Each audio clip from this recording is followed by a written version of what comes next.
Hi guys, I really love homemade granola, and I do have some recipes already that I've shared with you, which I'm gonna also link for you here, but I never actually thought of making one with peanut butter, and I love peanut butter. So I thought, why not make one with peanut butter, and so today I'm sharing that recipe with you. Let's get started.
I hope you enjoyed my peanut butter granola recipe.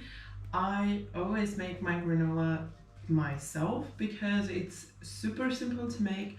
You know exactly what goes into it, and you can decide what flavors you want in your granola. So when you know it's so simple to make, then why not make it yourself? So I really hope I got you inspired and you're gonna try making your own granola as well. If you like this recipe, don't forget that thumbs up for support. And also, if you're new to my channel, then, well, it's time to subscribe right now so you won't miss any of my new recipes. Thank you for watching my video. Bye bye until next time.